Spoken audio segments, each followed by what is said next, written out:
Suddenly, there was a flash of violet in the room, and standing there with us was Sylvia. Well, good morning, my young students.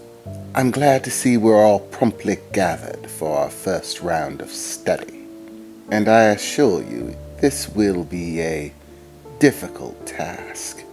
But I suppose we can save that just a little while.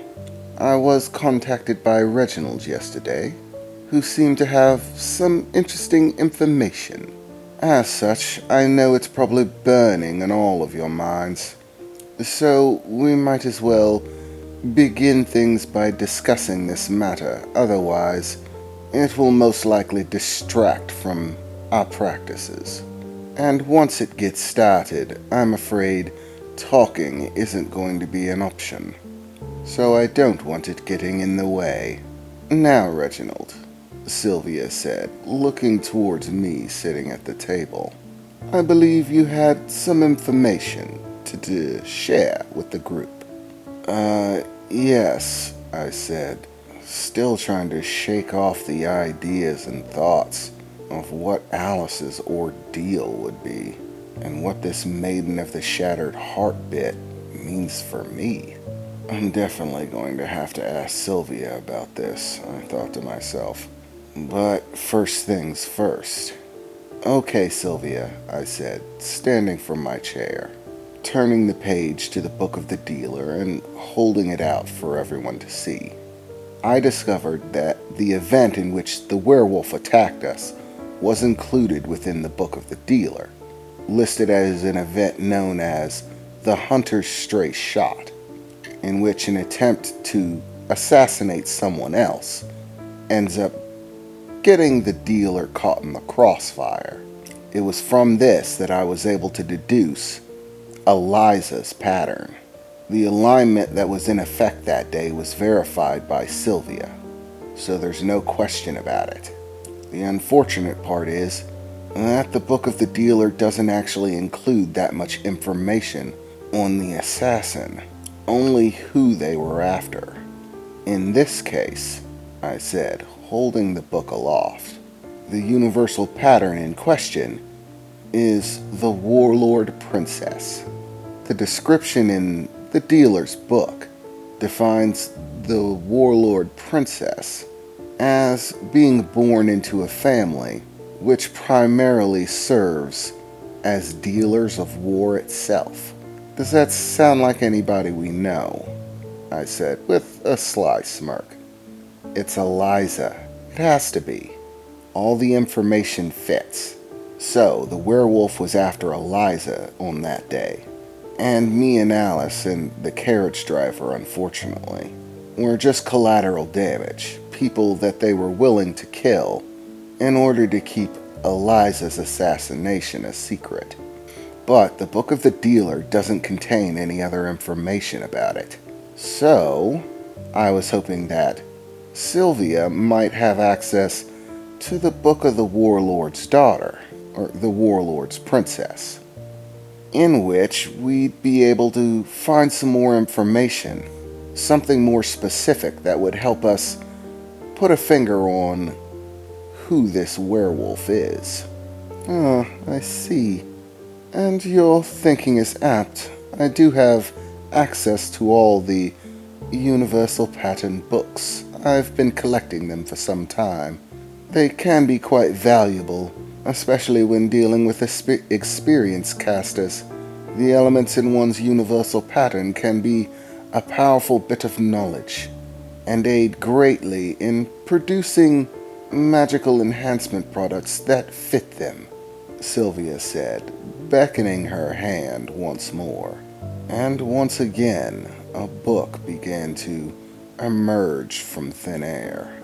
This one a pale tan color, and just as lofty in size as the Book of the Dealer.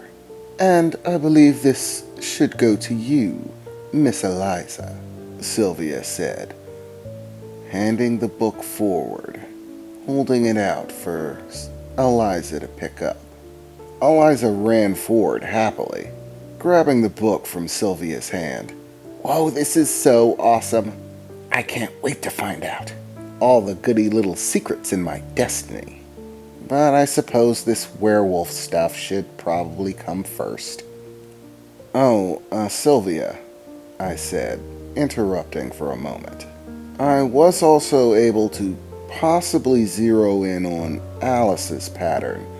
However, there are some serious questions about it.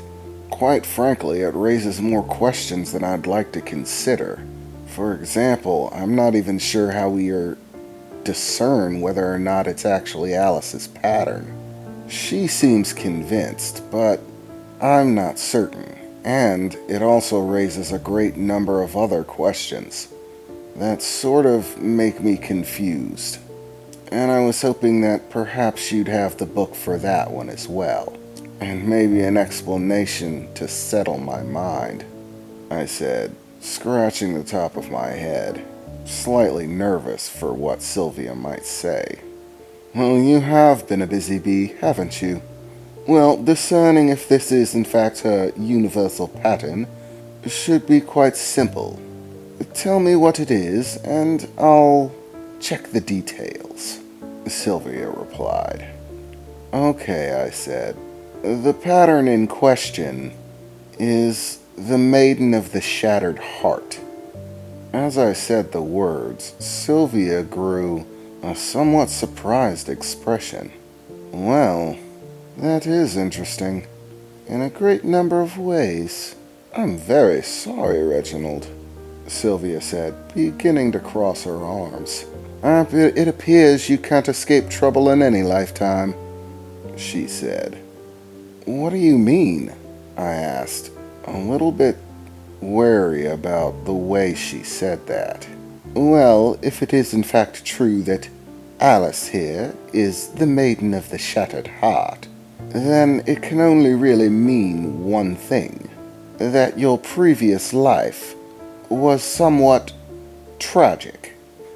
As I can't remember all magical information in the universe, I usually tend to get a brief overlook of patterns just to know the basics about them. And the Maiden of a Shattered Heart is a somewhat troubling tale. Regardless of how it actually ended up, it's always a tragedy. From what I can remember, the Maiden of the Shattered Heart is born out of love for an individual. But this love interacts differently than in other universal patterns and even cycles of rebirth. There are souls that simply choose to chain each other, to bind one another together, so that two individual souls can pass through and still find each other in the next life. Even if they lack memory, they can still be drawn to one another. But the Maiden of the Shattered Heart takes a completely different method because her desire is different. You see, in the tale of the Maiden of the Shattered Heart, she comes to fall in love with someone who is, by all definitions, tragic. Or at least the circumstances are. It could be any one of numerous things, really. And what forms the individual souls that the Maiden of the Shattered Heart takes once she re-enters the world are simply a reflection of her individual desires when she re-entered, which of course circulate around the person that she loved.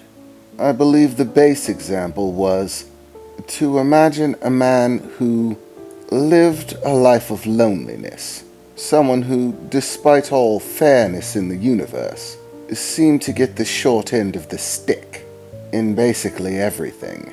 Someone who was unloved, unwanted, undesired, uncared for, who lived a life of misery and abandon. But one little light happened to creep into their life. The maiden, a beautiful woman, falls in love with them, despite their tragic life. But tragedy continues even the more. After falling in love with this maiden, either one of their lives or both of them are cut short. And as such, the maiden was unable to give the man the happiness that she wished she could have. And so, she uses the power of her love itself to try to give the man in the next life what she couldn't in the life predecessing it. This is why the Maiden of the Shattered Heart can take so many different forms and emerge as so many different people in the life of those that she emerges in. If the man's greatest desire was to be loved, to have a family, then the maiden could become that family. In every part, in every piece, in every essence. Becoming the mother that begot you, the woman that loved you, the children that you bear. Her love's desire is to grant the wishes of the man that she loved, to give him what he was lacking.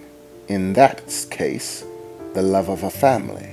If, however, he was lacking in some other fashion, the elements will change. The people that the Maiden of the Shattered Heart will emerge as will change as well. It all really depends on the situation, what your story was, so to speak.